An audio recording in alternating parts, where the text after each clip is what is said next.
चले,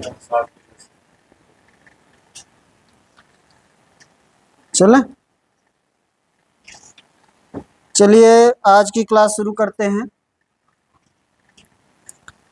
आज का पहला क्वेश्चन देखिए, जो भी क्वेश्चन करा रहे हैं सारे के सारे क्वेश्चन आपका रेलवे में आए हुए ही क्वेश्चन है, प्रीवियस ईयर क्वेश्चन है सारे के सारे, ठीक ना। तो आज का फर्स्ट क्वेश्चन देखिए, एक निश्चित दूरी को तय करने के लिए नाव द्वारा धारा के विपरीत दिशा में लिए गए समय और धारा की दिशा में लिए गए समय का अनुपात 4:1 है। धारा की दिशा में और धारा के विपरीत दिशा में नाव की चाल का अनुपात ज्ञात करें। उल्टा हो जाएगा। देखिए, आपसे कह रहा है कि धारा की दिशा में पहले कैसे गए, नाव धारा के विपरीत दिशा में लिए गए समय और धारा की दिशा में लिए गए समय का अनुपात। धारा की दिशा में लिए गए समय का अनुपात कितना है, 4:1 है। ये किसका अनुपात है, टाइम का अनुपात है। इसका सीधा उल्टा क्या हो जाएगा, स्पीड का अनुपात, 1:4, 1:4, ठीक ना। ये हो जाएगा x माइनस वाई और ये हो जाएगा x प्लस वाई। ये स्पीड हो गई, ये हो गई आपकी विपरीत स्पीड, धारा के विपरीत। ये धारा के साथ, ये अनुकूल है, ये प्रतिकूल है। तो आपका अनुकूल है, प्रतिकूल है। ये अनुकूल समय है, सॉरी, ये आपका जो आ रहा है ये प्रतिकूल समय है। जब विपरीत जाएगा तो ज़्यादा टाइम लगेगा, धारा के विपरीत जाएगा तो ज़्यादा टाइम लगेगा, ठीक है ना। और धारा के अनुकूल जाएगा तो कम समय लगेगा। तो देखिए स्पीड उसका उल्टा हो जाएगा। स्पीड क्या हो जाएगा, उल्टा हो जाएगा, 1:4 हो जाएगा, 1:4 हो जाएगा। आगे चलें, क्या हुआ,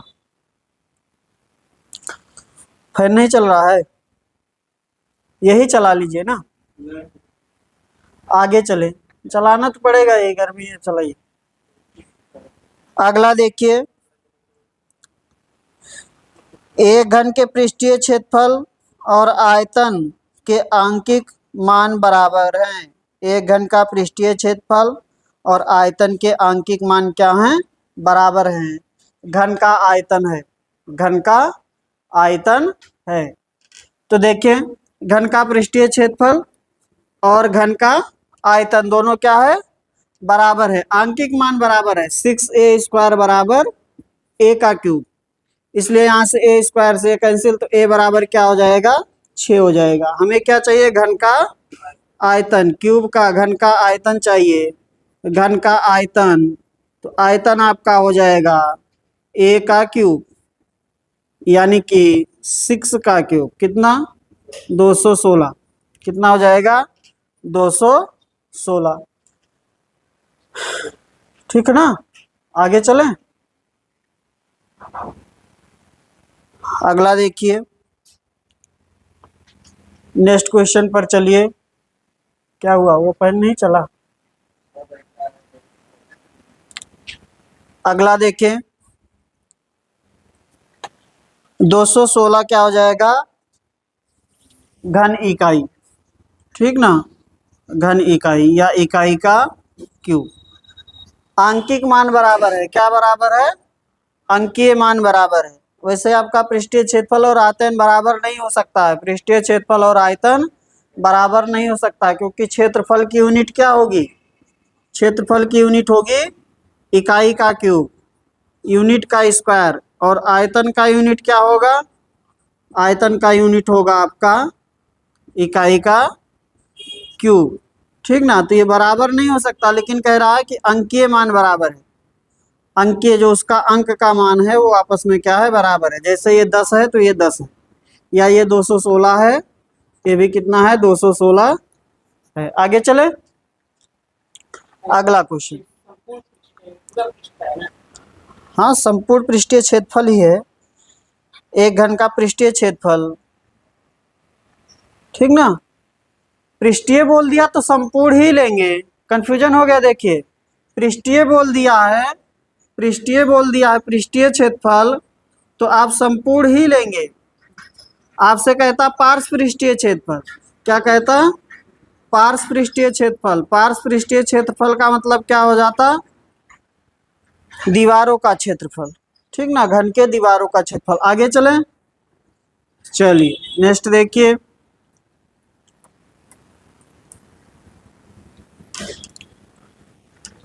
अगला क्वेश्चन देखें,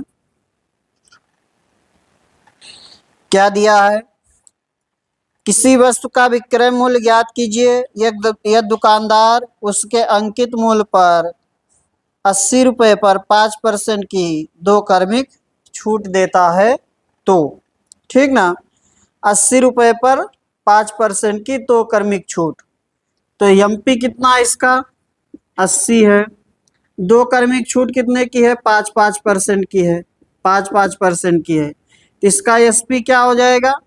80 गुणे 5% कम कर देंगे, कितना हो जाएगा? 95, यानी कि 19/20। 19/20 बन जाएगा। 19/20 गुणे 19/20, ठीक है ना। 19/20 बटे गुणे 19/20 कितना हो जाएगा? इसको कैंसिल करेंगे। 20 चौक 80, 4 से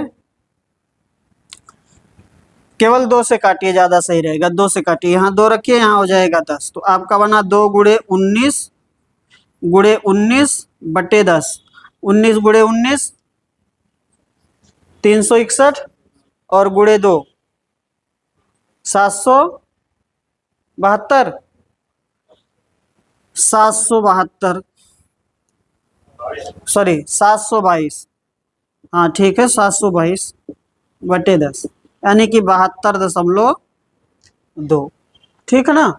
72.2। हमने जानबूझकर नीचे 10 बनाया क्योंकि अभी हमें फिर से भाग देना है, तो हम केवल दशमलव लगा लेंगे। आगे चल जाइए, आगे चलिए आप अगले क्वेश्चन पर। हो जाएगा ना चंदन? अगला देखिए, जब किसी संख्या के 8 गुने में 4 जोड़ा जाता है तो प्राप्त परिणाम 3 अंकों की सबसे छोटी संख्या होती है। वह संख्या क्या है? जब किसी संख्या के 8 गुने में 4 जोड़ा जाता है तो प्राप्त परिणाम 3 अंकों की सबसे छोटी संख्या क्या है? 3 अंकों की सबसे छोटी संख्या 100 होगा, ठीक है ना।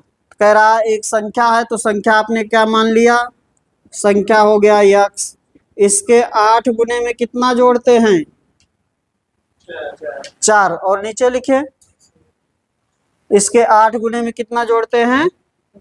4। इसलिए 8x+4 बराबर 3 अंकों की सबसे छोटी संख्या, ठीक ना। 3 अंकों की सबसे छोटी संख्या। कह रहा है कि संख्या में 8 गुना करिए, 4 जोड़िए, तो 3 अंकों की सबसे छोटी संख्या। इसलिए 8x बराबर कितना? 96। x बराबर 12, ठीक ना। संख्या कितनी थी? 12 थी, ठीक है ना। चलिए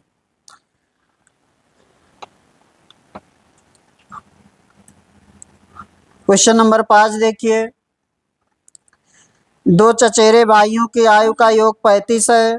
10 साल पहले उनकी आयु का अनुपात 2:1 था। उनकी वर्तमान आयु ज्ञात करें। कह रहा है कि 2 चचेरे भाइयों का आयु का योग कितना है? 35 है। 10 साल पहले उनकी आयु का अनुपात 2:1 था। तो 10 वर्ष पहले कितना था? 2:1। 10 वर्ष पहले कितना था? 10 वर्ष पहले कितना था अनुपात? 2:1, ठीक ना। 2:1 था। और वर्तमान में आयु का योग दिया है। वर्तमान आयु का योग 35, 55, 35 वर्ष। तो यहां पर योग क्या रहा होगा? 10 वर्ष कम, यानी कि 20 घट जाएगा।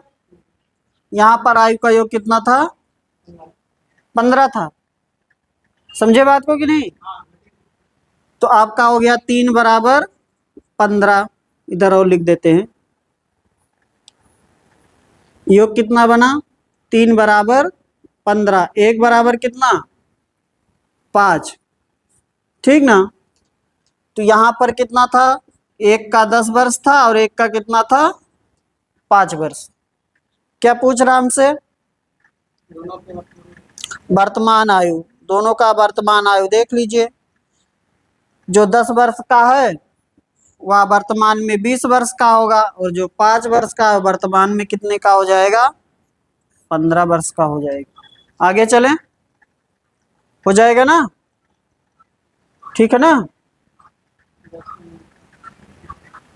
हमने 10 वर्ष पहले का आयु निकाला, वर्तमान आयु का योग 35 वर्ष है, वर्तमान आयु का योग कितना है 35 वर्ष। तो 10 वर्ष पहले कितना रहा होगा आयु का योग, 15 वर्ष रहा होगा। 10 वर्ष दोनों का घट जाएगा, 15 वर्ष था, यानी कि यहाँ अनुपात 2:1 है, तो 3 बराबर 15, 1 बराबर कितना हो गया 5। इसलिए यहाँ पर 10 वर्ष पहले एक की आयु 10 वर्ष थी, एक की आयु कितनी थी 5 वर्ष। 2 बराबर 10 हो जाएगा, क्योंकि 1 बराबर 5, 1 बराबर 5, तो 2 बराबर 10। हमें वर्तमान आयु में आना है, तो जो 10 वर्ष का था वो 10 वर्ष बाद 20 वर्ष का हो जाएगा और ये 15 वर्ष का हो जाएगा। आगे चले, अगला क्वेश्चन।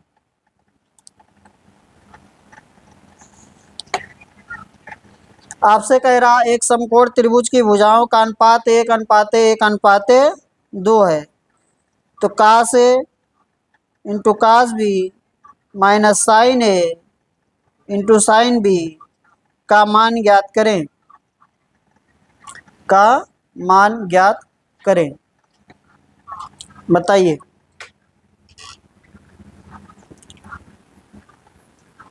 कितना होगा,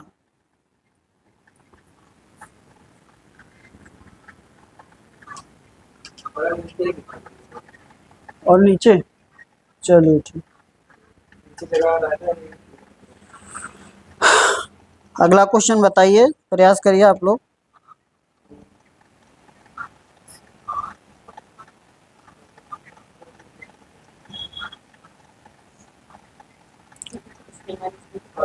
हाँ हाँ, का से माइनस बी का तो है और ए भी है कितना,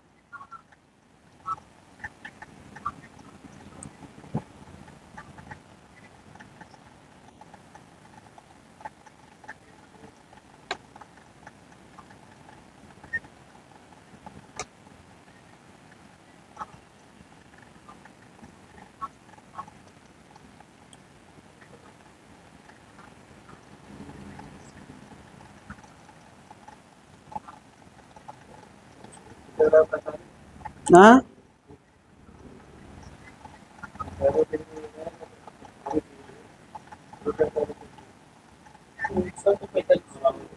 सब 45 है।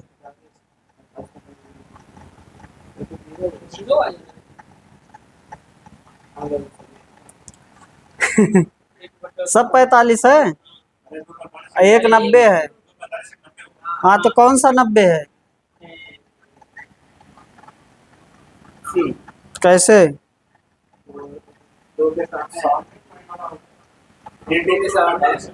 ठीक है देखिए, सही कह रहे हैं आप, 1:1:2, तो ये ए हो गया, ये बी हो गया, ये सी हो गया भुजा।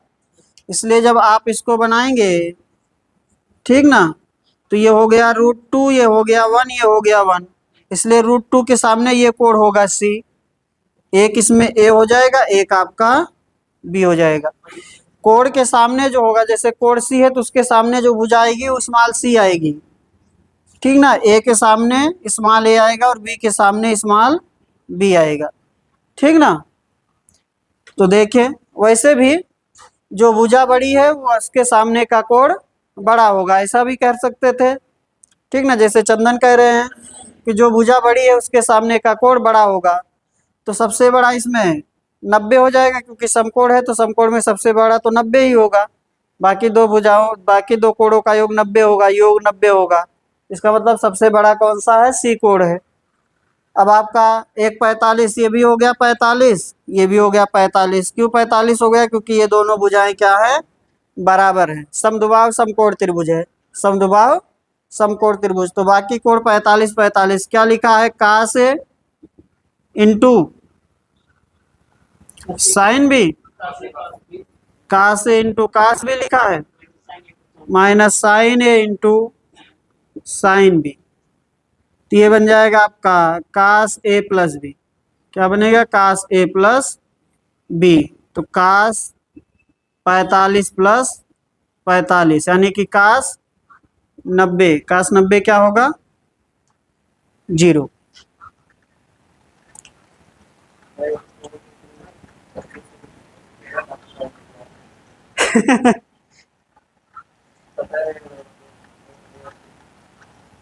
चलिए जाने दीजिए, इतना तो तबीयत खराब ही रहता है। आगे आ जाइए, अगला देखिए। क्वेश्चन नंबर 7 बताइए। क्वेश्चन नंबर 7, साधारण ब्याज पर दी गई एक धनराशि 3 वर्षों में 815, 4 वर्षों में 854 हो जाती है, तो राशि ज्ञात करें। तो पहले क्या निकालेंगे इसमें? साधारण ब्याज है तो कोई दिक्कत तो है नहीं, साधारण ब्याज है ना, साधारण ब्याज है तो कोई प्रॉब्लम नहीं है, ठीक ना। 4 वर्ष में कितना हुआ है? 4 वर्ष में कितना हुआ मिश्रधन? 854 रुपये। और 3 वर्ष में कितना हुआ है? 3 वर्ष का अमाउंट कितना हुआ है? 3 वर्ष का अमाउंट है 815 रुपये। यानी कि जब आप इसको घटाएंगे तो 1 वर्ष का आपको क्या मिलेगा? 1 वर्ष का एसआई मिलेगा, 1 वर्ष का साधारण ब्याज। 1 वर्ष का साधारण ब्याज कितना? 39 रुपये, ठीक ना। घटा लेंगे 854 में से 815, 54 में से 15 गया 39। 1 वर्ष का साधारण ब्याज 39, इसलिए 3 वर्ष का, 3 वर्ष का एसआई हो जाएगा 39 गुणे 3, 117, ठीक ना, 117 रुपये। इसलिए मूलधन 3 वर्ष के मिश्रधन से 3 वर्ष का ब्याज क्या कर देंगे? माइनस कर देंगे। 815 माइनस 117 तो कितना बनेगा? 798। कितना हो जाएगा? 798, यही आएगा ना। 798 तो आएगा घटाने पर, सॉरी हाँ 698। 698, मैं केवल 15 ही घटाया, एक नहीं ध्यान दिया। चलिए 17 ही घटाया मैं। आगे चलिए, क्वेश्चन नंबर 8 आ जाइए।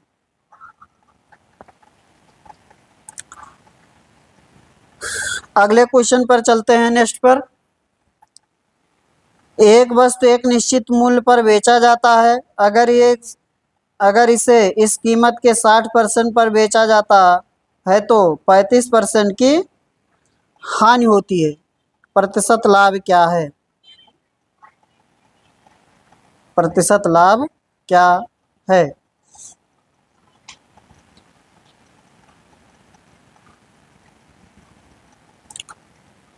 नहीं होगा।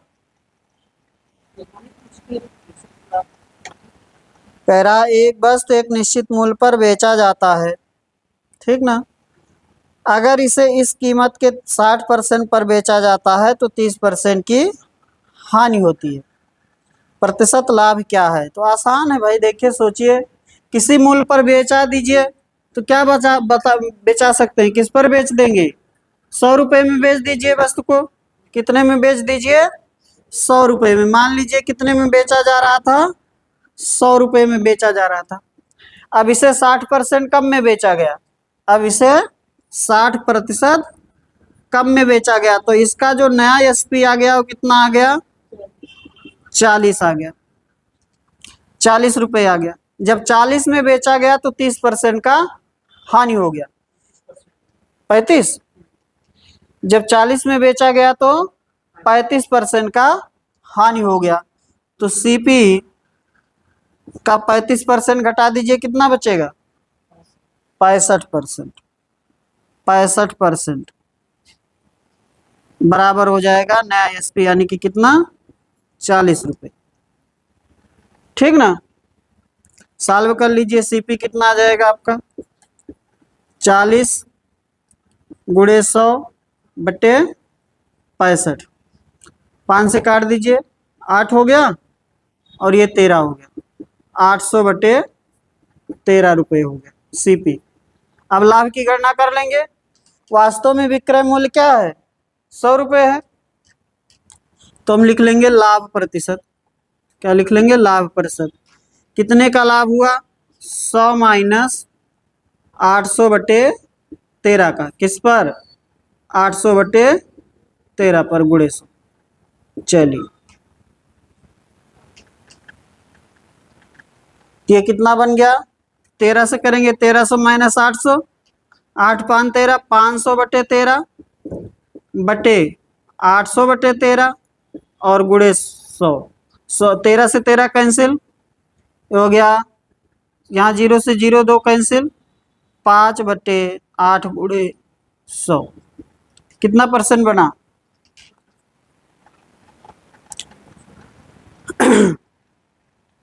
125/2 ना। 125 अरे इसको कैंसिल करेंगे 4 से, तो ये जो 2 हो जाएगा, ये हो जाएगा 25।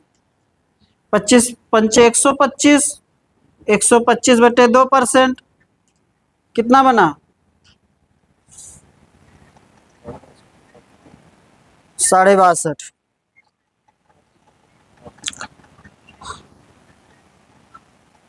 क्या हुआ? ऑप्शन नहीं है।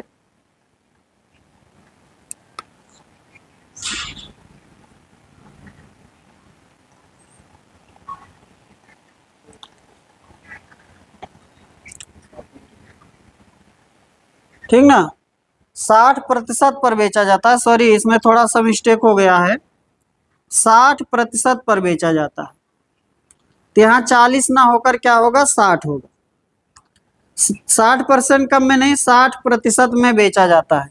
तो इसका जो नया एसपी आएगा वो हो जाएगा, नया विक्रय मूल्य जो आएगा कितना हो जाएगा? 60 हो जाएगा। अब 60 हो गया तो इस पर आपका सीपी पर कितने का लॉस हो गया? 35% का ना, 35% का। तो बच्चा कितना? 65/100। कितना हो गया? 60। इसलिए सीपी कितना आ गया आपका? 60/100/65। ये 13 हो गया और ये कितना हो गया? 12।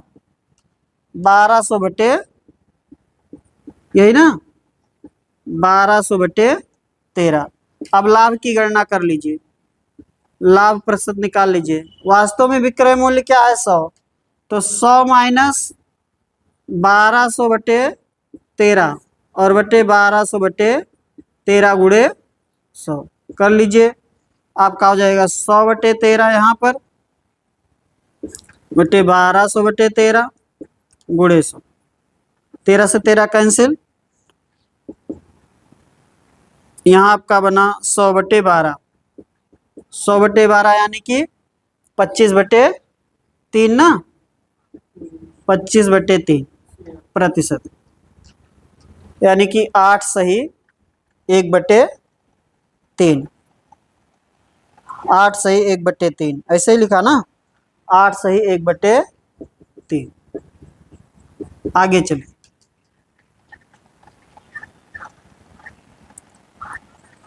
क्वेश्चन नंबर 9 देखिए।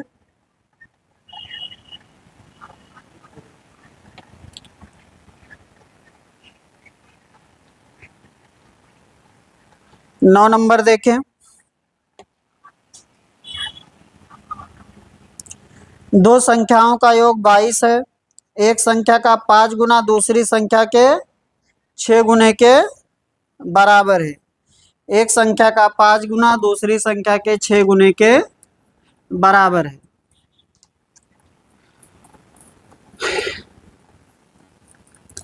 एक संख्या का 5 गुना दूसरी संख्या के 6 गुने के बराबर है। एक संख्या का 5 गुना दूसरी संख्या के 6 गुने के बराबर है, तो यक्स अनुपाते वाई क्या बन जाएगा? 6:5। 6:5 हो जाएगा ना, 6:5। योग दे ही रखा है, कितना दिया है? 22, तो 11 बराबर हो गया 22, इसलिए 1 बराबर 2। क्या बताना है हमें? दोनों में बड़ी संख्या, तो 6 बराबर 12। ठीक ना, 6 बराबर 12। आगे चले, अगला क्वेश्चन आप देखिए। तीन संख्याओं का योग 100 है। पहली और दूसरी संख्या का अनुपात 4:9। दूसरी और तीसरी संख्या का अनुपात 3:4। तो दूसरी संख्या ज्ञात करना है। तो पहले आप इसको पहले दूसरे तीसरे का अनुपात बना लीजिए। पहली और दूसरी संख्या का अनुपात दिया, दूसरे और तीसरी संख्या का अनुपात दिया। पहले और दूसरी संख्या का अनुपात क्या दिया है?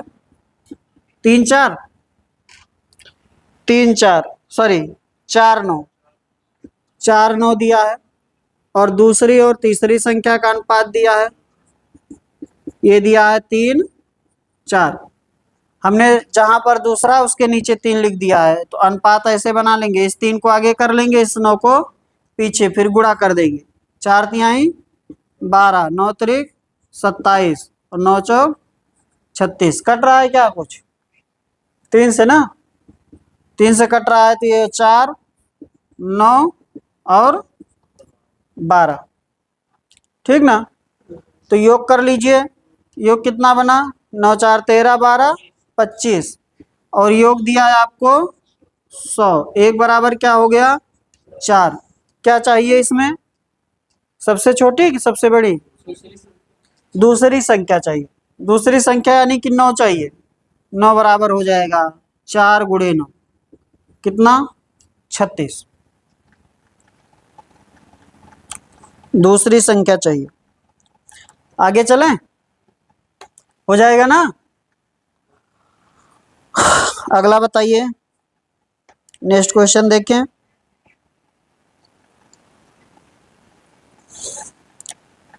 छमाही आधार पर चक्रवृद्धि करके गणना किए जाने पर क्या हुआ? हाँ चला दीजिए ना।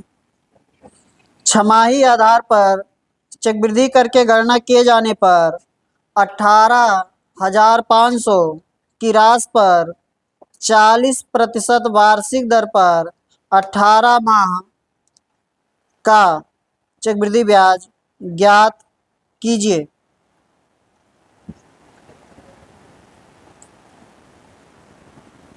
बताइए चंदन।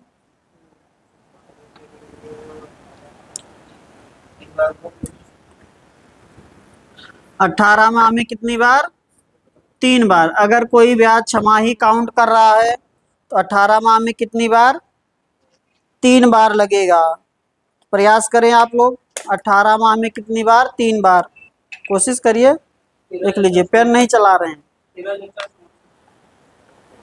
पेन चलाएंगे तब तो आएगा आंसर।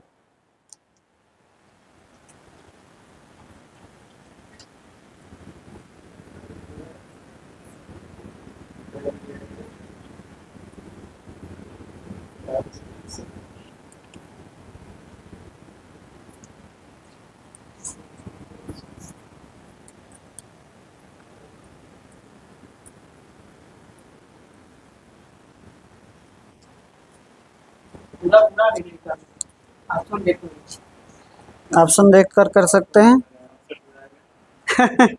जिसमें लास्ट डिजिट 8 मिल रहा है, ले लेंगे एक ही आपको मिल रहा है। देखिए भाई, कह रहा है कि छमाही आधार पर चक्रवृद्धि ब्याज की गणना करना 18,500 है कि राशि पर 40% वार्षिक दर से 18 माह का। तो जो रेट है आपका वह कितना है? 40%। जो आपका रेट है वो कितना है? 40%।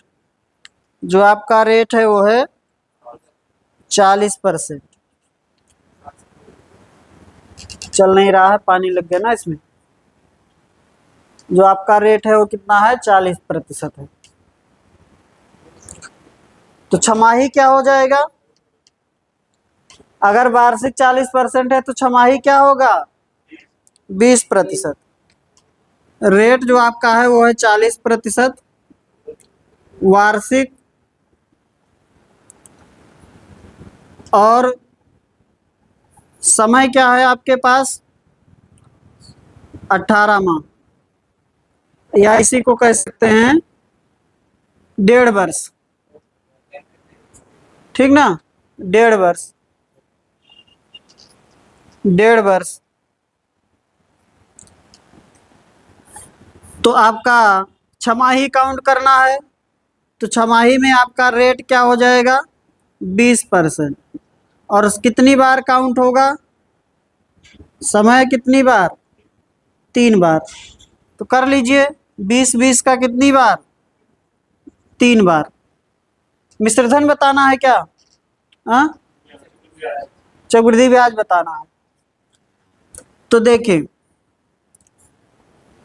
आपका इसको हम बना लेते हैं सही बटे सॉरी फ्रैक्शन में। 20% का 3 बार बनेगा, तो आपका हो जाएगा 20% से 6/5 गुणे 6/5 और गुणे 6/5। ये हो गया अमाउंट और ये हो गया मूलधन। ये हो गया 216/125। यानी कि ब्याज कितना हुआ? 1, 11 में से 2 गए 9, 91 होगा ना ब्याज, 91 होगा। ये आपका हो गया मिश्र धन है, ये आपका हो गया मूलधन। तो कितना हुआ? 91 ही होगा ना, 6 में से 5 गए 1, 11 में से 2 गए 9। ठीक है, तो आपको कितने का मान दिया है? 125 का। 125 का मान कितना दिया है? 125 का मान बताइए। 18,500 दिया है, 18,500। इसलिए 91 बताना है। 18,500 बटे 125 गुणे 91, बता दीजिए कितना आएगा?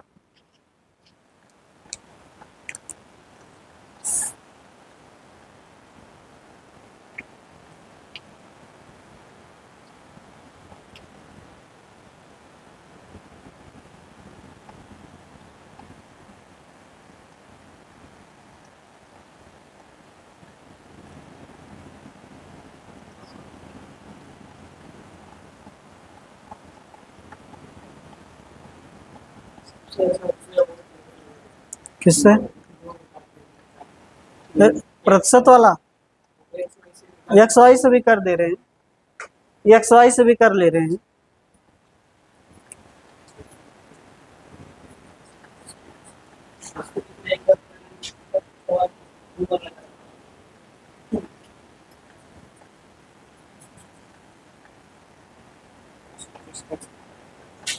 कट जाएगा सीधा, 25 से काटिए। ऐसे 185 गुणे 100 बना लीजिए ना, ऐसे कर लीजिए।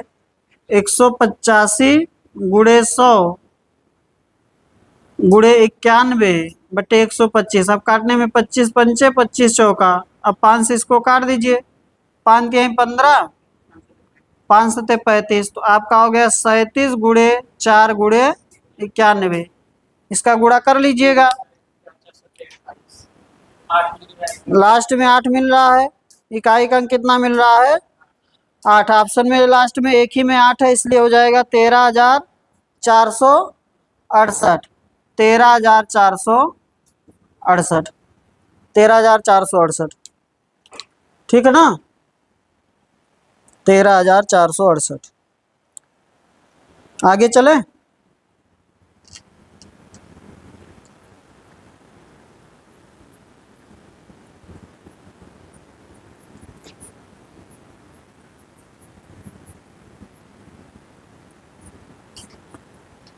आइए, अगला क्वेश्चन आपको दे रखा है। अच्छा, इसका एक्स वाई से भी बताएं? रहने देते हैं, हाँ, किसी दूसरे क्वेश्चन में आएगा तो बताएंगे। ठीक है ना, सरल करें। 106 गुणे 106 प्लस 94 गुणे 94। सरल करना है 106 गुणे 106 और प्लस 94 गुणे 94।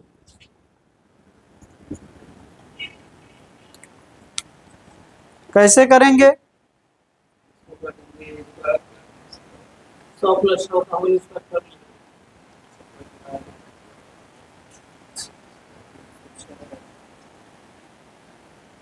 100 प्लस 6,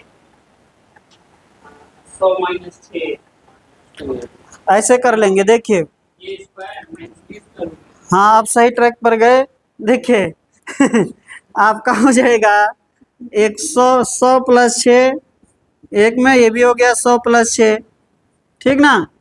या ऐसे पहले लाइन ऐसे लिख लीजिए आप, चाहे ऐसे लिख लीजिए, 106 का स्क्वायर प्लस 94 का स्क्वायर, ठीक ना। यानी कि 100 प्लस 6 का स्क्वायर और 100 माइनस 6 का स्क्वायर, तो ये क्या बन गया, ए प्लस बी का होल स्क्वायर और प्लस ए माइनस बी का होल स्क्वायर। क्या बनता है ये, 2a square plus B square, 2a square plus B square लिख लीजिए। तो आपका 2a स्क्वायर यानी कि 100 का स्क्वायर और प्लस 6 का स्क्वायर, तो हो गया 2 गुणे, ये बनेगा 10,000 और प्लस 36 ना, आपका हो जाएगा 20,072, 20,072। अरे भाई 10,000 में 2 से गुणा होगा 20,000 और 36 में 72, 20,072।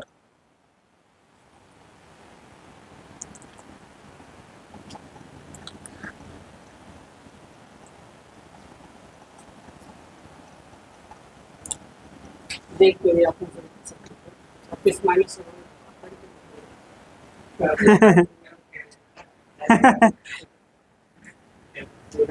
मिटा दें,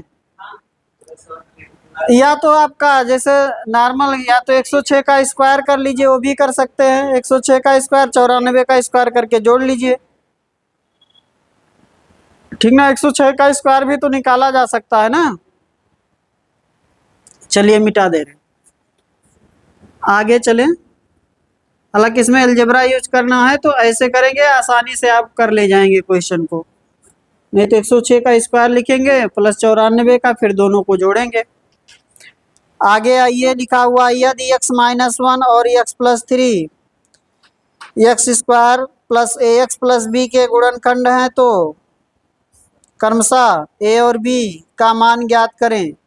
तो देखिए गुणनखंड क्या क्या है, x माइनस 1 और कितना, x प्लस 3।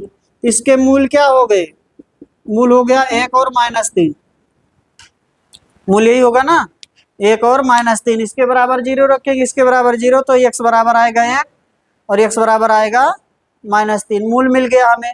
समीकरण क्या लिखा है, x square plus A X plus b. तो यहाँ पर ए क्या है, मूलों का योग है, ए क्या है, मूलों का योग है, और बी क्या है, मूलों का गुणनफल है। कर लेंगे अब, ठीक है ना। तो इसको इसे करेंगे, x square plus A X plus B बराबर 0 कर लेंगे ना। हाँ, वैसे भी कर सकते थे। साफ साफ देखिए मूलों का योग, तो हमें मूल मिल गए 1 -3। अभी जो आप सोच रहे हो वो भी बता देंगे। मूलों का योग, यहाँ से मूलों का योग, इस समीकरण में मूलों का योग क्या मिलेगा, मूलों का योग मिलेगा -a, ये तो मिलेगा -b बाई ये होता है। अगर समीकरण ऐसे लिखा है, देखिए समीकरण ऐसे लिखा है, यहाँ लिख दें ax square plus B X plus C लिखा है कोई समीकरण, तो इसमें मूलों का योग क्या मिलता है, मूलों का योग -b बाई ये मिलता है ना। तो इसमें जब देखेंगे तो मूलों का योग क्या मिलेगा, -a मिलेगा, ठीक ना। और मूलों का गुणनफल क्या मिलेगा, b मिलेगा, c बाई ये होता है। तो मूलों का योग यानी कि कितना, 1 -3, 1 -3 कितना, -2, -a बराबर -2, इसलिए a बराबर 2। मूलों का गुणनफल यहाँ पर अल्फा इंटू बीटा, तो b बराबर क्या हो जाएगा, 1 गुणे -3, कितना आ जाएगा, -3। b बराबर क्या आ जाएगा, -3, ठीक ना। दूसरा तरीका क्या था, जैसे आप कह रहे थे, आगे बढ़ें, ऐसे कर सकते थे। अब इसमें हमें लिख के बताना नहीं तो यहाँ साफ साफ हम देख रहे हैं माइनस ए चाहिए, तो 2 हमें मिल गया, 1 माइनस 2, माइनस ए है तो माइनस 2 आ रहा है, यानी कि ए बराबर 2 हो जाएगा। मूलों का गुणनफल यानी कि 1 गुणे -3 यानी कि -3, ठीक ना। दूसरा था कि आप क्या कर दीजिए, ये जो दोनों दिए गए दोनों आपको गुणनखंड दिए गए हैं, इसी को गुणा कर कर ही तो समीकरण बना होगा। दो घात समीकरण जो आपको लिखा गया है x² plus ax plus b, वह कैसे आया होगा, इसी का फैक्टर ये है। तो फैक्टर है तो दोनों को गुणा करने पर ये दोनों क्या हो जाने चाहिए, बराबर हो जाने चाहिए। तो गुणा कर लीजिए, हो जाएगा x² -2x और -3 बराबर x² प्लस ax, सॉरी यहाँ x था, ax प्लस b। कंपेरिजन कर लेंगे, कंपेयर कर लेंगे, तो a बराबर -2, b बराबर सॉरी +2 आएगा ना, ये गलत लिखा है, +2x आएगा गुणा करने पर, -x बनेगा +3x बनेगा, तो +2x आएगा। तो x बराबर a बराबर आ जाएगा 2 और b बराबर आ जाएगा -3, यही आ रहा था उससे भी, ठीक है ना। आगे चलिए,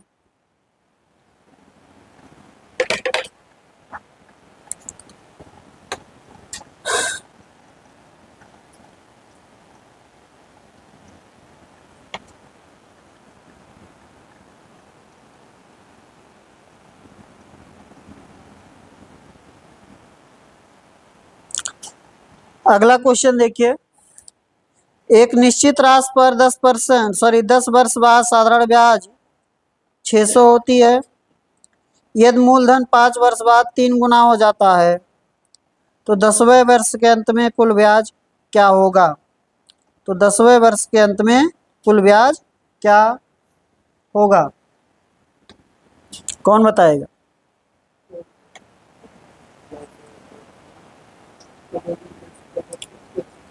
देखें, कह रहा 10 वर्ष में कितना हो जाता है 600, 10 वर्ष में हो जाता है 600, 10 वर्ष में आपका हुआ है ब्याज 600 रुपये, ठीक ना। अब आगे कंडीशन बना रहा है कि 5, यदि मूलधन 5 वर्ष बाद 3 गुना हो जाता, तो पहले 5 वर्ष बाद, पहले 5 वर्ष तो यही था और अगले 5 वर्ष में मूलधन 3 गुना हो गया, तो यहाँ का पहले 5 वर्ष का ब्याज क्या होगा, पहले 5 वर्ष का ब्याज।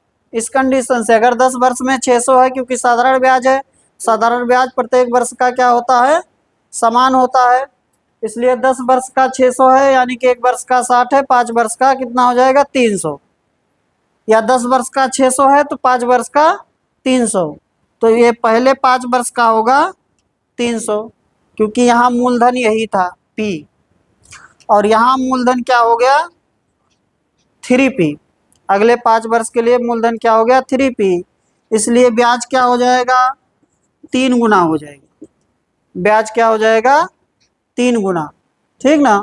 कितना हो जाएगा 900, इसलिए कुल ब्याज क्या हो जाएगा, कुल ब्याज हो जाएगा भाई आपका 300 प्लस 900, कितना हो गया 1200 रुपये हो, ठीक ना, 1200 रुपये हो गया।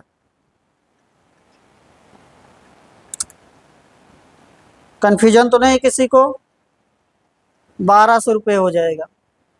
आगे चलें, ध्यान दीजिए, ध्यान दिए रखना है, मूलधन 3 गुना हुआ है, मूलधन n गुना हुआ है तो ब्याज भी n गुना हो जाएगा, दर n गुना हुआ है तो ब्याज n गुना हो जाएगा, या समय n गुना हुआ है तो ब्याज उतना ही गुना हो जाएगा, ठीक ना।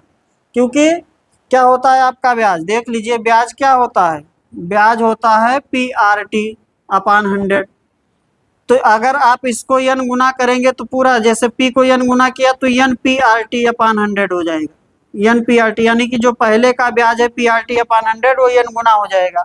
चाहे r को n गुना करिए, दर को 2 गुना करिए या n गुना करिए, तब भी ब्याज n गुना हो जाएगा। टी को n गुना करेंगे, समय को n गुना करेंगे, तब भी ब्याज क्या हो जाएगा, n गुना हो जाएगा। समझ गए ना बात को? आगे चलें, चले।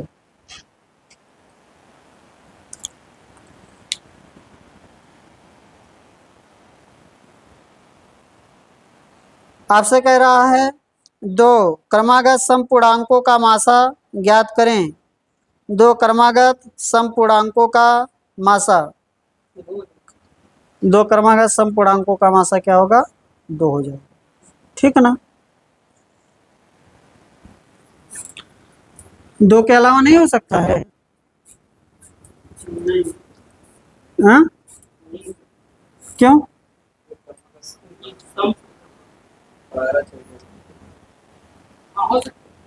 कैसे हो सकता है, कैसे होगा बताइए? 2 ही होगा, कोई भी दो क्रमागत समपूर्णांक ले लीजिए, उसका मासा हमेशा 2 ही होगा। ठीक है ना? 2 ही होगा ना? हाँ, कई तरीके हैं, जैसे एक सम संख्या हो गई 2n, अगली सम संख्या क्या हो जाएगी, 2n + 2 हो जाएगी, 2n + 2। यानी कि इसको क्या लिख सकते हैं, इसको लिख सकते हैं 2n + 1। तो इसका HCF क्या दिखाई पड़ेगा, 2 ही तो दिखाई पड़ेगा HCF। ठीक ना? अब इसके अलावा कोई भी आप संख्या लीजिए, यही तो बनेगी, ऐसे ही तो वो संख्या होगी क्रमागत में। चाहे 22 लीजिए, 24 लीजिए, चाहे 20 लीजिए, 22 लीजिए, चाहे 14 लीजिए, 16 लीजिए, हमेशा ही मासा क्या होगा, 2 होगा। दूसरा कॉन्सेप्ट, जैसे आपने कहा कि हमने 2 संख्या ले लिया, जैसे हमने ले लिया 10 और 12, तो संख्याओं का भी मासा वही होता है जो संख्याओं के अंतर का मासा होता है। कोई भी 2 क्रमागत लीजिए, 24 ले लीजिए, 26 ले लीजिए, कितना हुआ? आगे चलें, नेक्स्ट पर आ जाइए। या आप 2 संख्याएं लेकर भी सॉल्व कर सकते थे, क्रमागत होना चाहिए, एक के बाद दूसरी सम संख्या।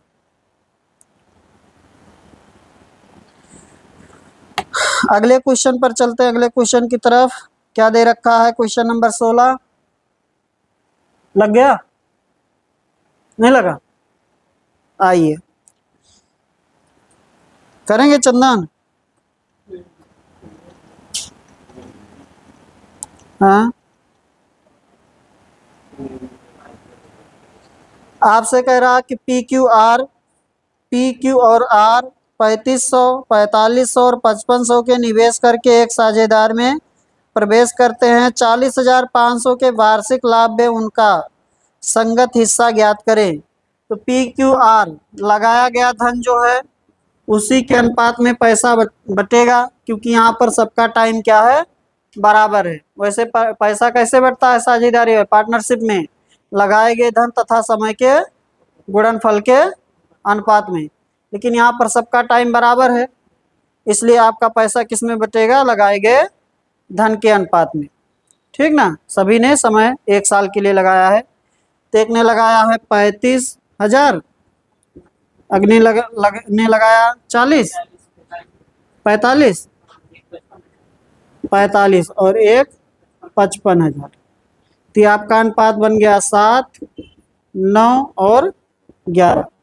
तो 9, 7, 11, 20, 27, 9, 11, 20 और 7, 27, 27 बराबर कितना पैसा है पूरा लाभ, 40,500, 40,500। इसलिए सबका हिस्सा चाहिए अलग अलग, एक बराबर निकाल लेंगे, 40,500 बटे 27। ठीक ना? 9 से काट दें डायरेक्ट, 9 त्रिक 27, इसको 9 से काटेंगे, 9 चौक 36, 9 पचे 45 और डबल 0, फिर काटेंगे आ जाएगा 1500, यानी कि एक बराबर कितना आ गया, 1500। तो 7 बराबर, यानी कि पी का हिस्सा 7, 15 सत्ते 105, 10,500। क्यू बराबर 9 बराबर 15 9 135, 13,500। आर बराबर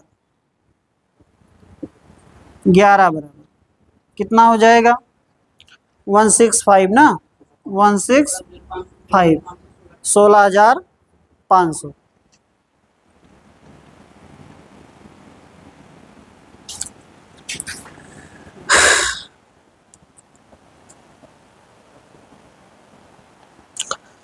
अगला क्वेश्चन आप देखिए, लिखा है यदि 10.98 गुणे 10.98 प्लस 10.98 गुणे के प्लस 0.20 प्लस 0.02 एक पूर्ण वर्ग संख्या है तो के का मान है। तो देखिए ये लिखा है A square plus 2ab plus B square, ठीक ना। तो देखिए लिखा है 10.98 गुणे 10.98 प्लस 10.98 इंटू के प्लस 0.02 गुणे 0.02। क्या कह रहा है, एक पूर्ण वर्ग संख्या पूर्णांक या सॉरी पूर्ण वर्ग है, पूर्ण वर्ग है यानी कि ये क्या लिखा है, देखिए ये लिखा है A square plus 2ab plus B square, ठीक ना। तो ए का मान क्या है 10.98 है और बी का मान क्या है 0.02 है। तो 2ab बराबर क्या है, 2ab बराबर है 10.98 के, ए का मान रख दीजिए 2 गुणे 10.98 और गुणे बी का मान 0.02 बराबर 10.98 इंटू के। 10.98 से 10.98 कैंसिल, इसलिए के बराबर हो जाएगा 0.04, 0.04।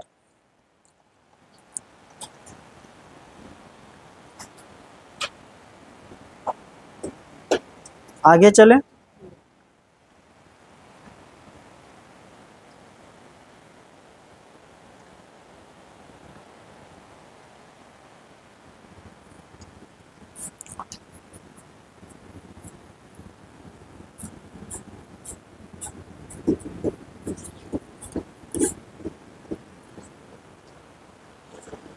अठारह 18 लोग आप लोग करेंगे, करके बताइएगा। आगे चलिए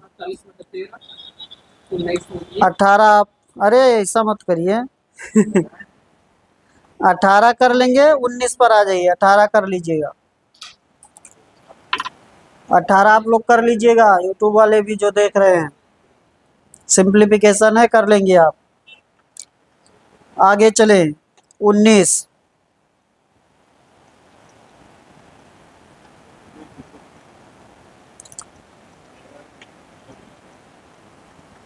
अगला आपको लिखा 19 नंबर, दो अभाज्य संख्याओं का गुणनफल क्या हुआ, कौन सा 19 नंबर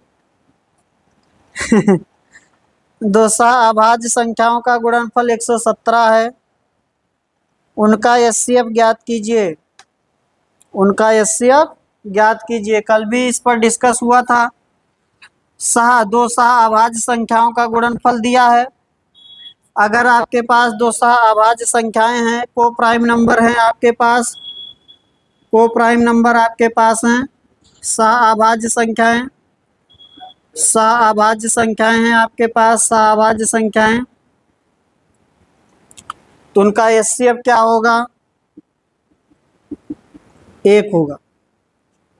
जैसे आपके पास दो अभाज्य संख्या ए और बी है, इसका एचसीएफ क्या होगा, 1 होगा, और एलसीएम क्या होगा, एलसीएम ए बी होगा, संख्याओं का गुणनफल होगा, संख्याओं का गुणनफल।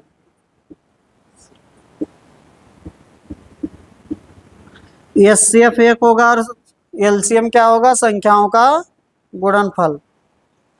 अगर इसी क्वेश्चन में आपसे पूछता कि इसका एलसीएम क्या होगा, तो आंसर आपका होता 117। यहाँ पर एचसीएफ पूछा है, तो एचसीएफ आपका होगा 1।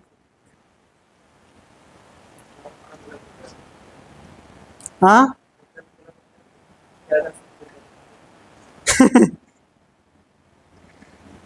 कभी कभार ज़्यादा सोचना भी घातक हो जाता है ना, आसान चीज़ और टफ बन जाती हैं। आगे आ जाइए।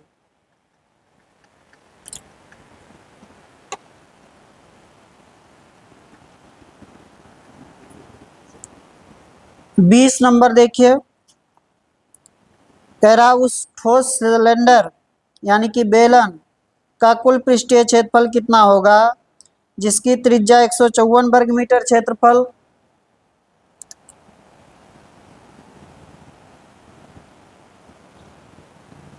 जिसकी त्रिज्या 154 वर्ग मीटर क्षेत्रफल वाले वृत्त की त्रिज्या की आधी है और ऊंचाई इसकी त्रिज्या के बराबर है।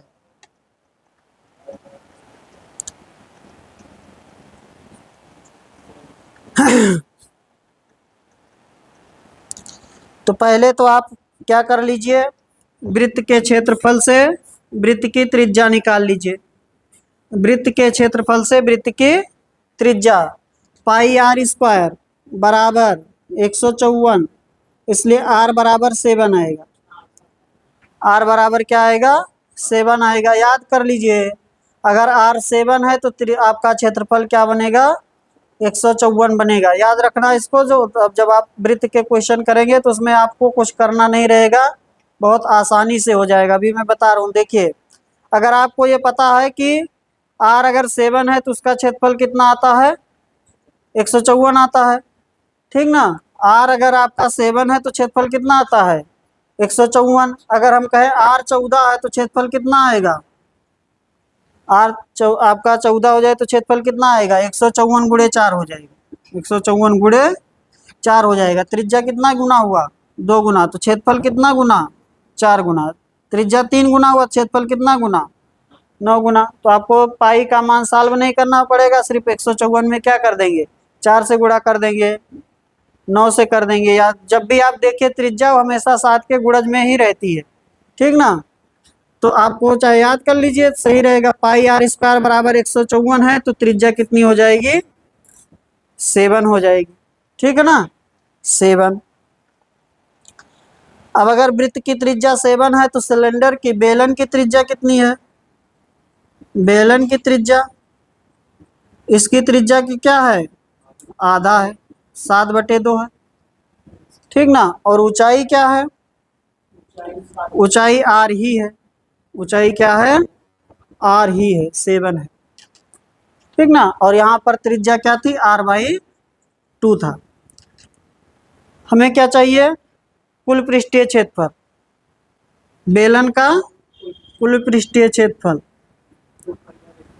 टोटल सरफेस एरिया लिख दें, टोटल सरफेस एरिया, कुल पृष्ठीय क्षेत्रफल पाई आर, हाँ sorry 2 pi r h plus r, 2 गुणे 22/7, आर का मान है 7/2, एच का मान 7 प्लस 7/2 कर लीजिए। 7 से 7 कैंसिल, 2 से 2 हो गया 22 गुणे में 14 7 21/2, तो आपका हो गया 11 गुणे 21। तो आपका बन जाएगा 231 231।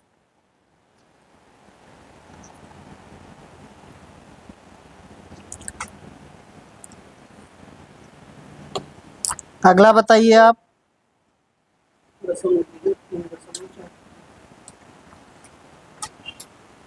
अगला क्वेश्चन देखिए क्या लिखा है, अंडर रूट 0.01 0.01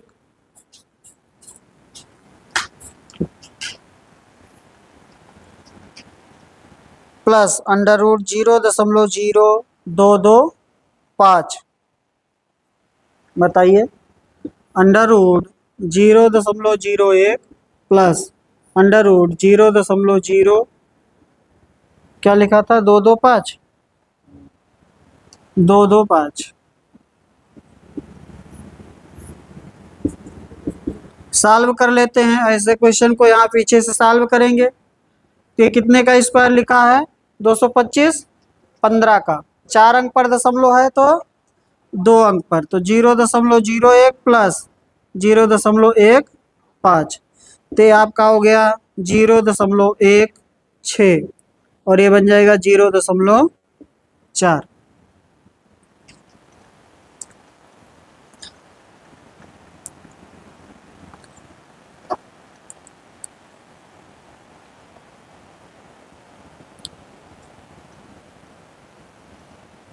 अगला क्वेश्चन देखिए।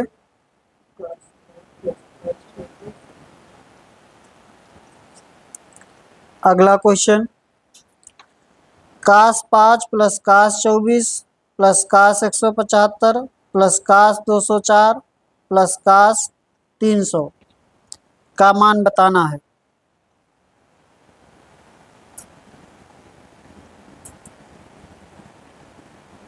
कितना बनेगा?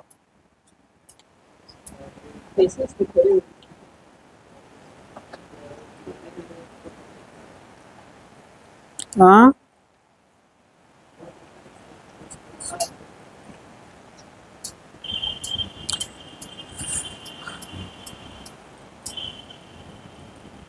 बताइए।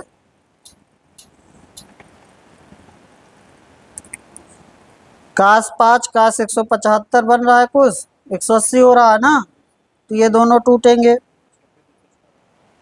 24 और 204 ये भी बन रहा है 180 से, और बचा कास 300। कास 300 हो जाएगा, कास 360 माइनस 60। ठीक ना? अब करिए, अब तो बताती है, अब तो प्रयास करिए।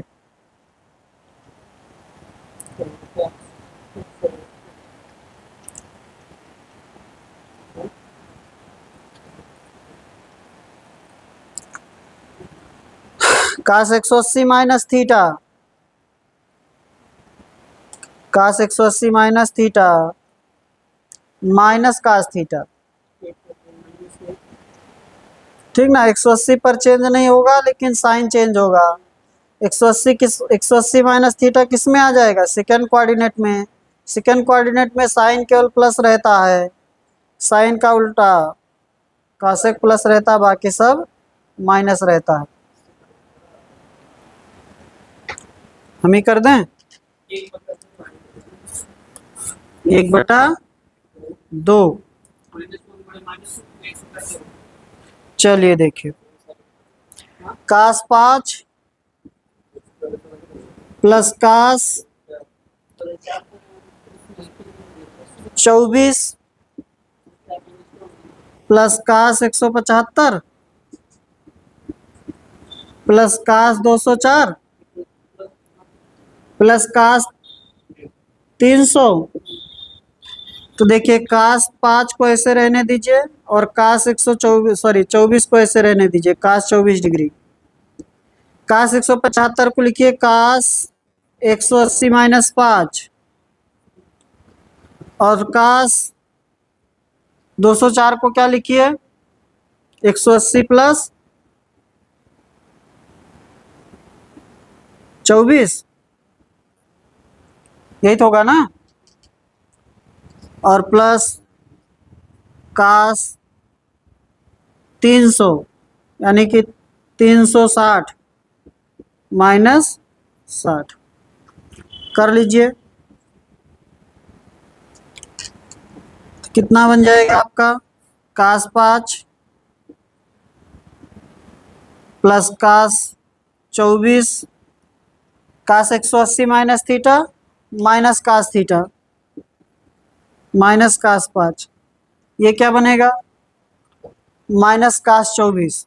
कास 180 प्लस थीटा भी minus cos theta, cos 24 cos 360 minus theta, 360 minus theta चौथे कोऑर्डिनेट में, तो चौथे में आपका कास प्लस में होगा और 360 पर चेंज नहीं होगा, तो केवल कास 60 बनेगा। ठीक ना? 5 से 5 कैंसिल, कास 24 से कास 24, आपके पास बचा कास 60 डिग्री, जो कि होगा 1/2। कितना हो जाएगा? 1/2। आगे चलें। अच्छा, ऐसे इसको करना होगा तो काश 24 को 1940 में से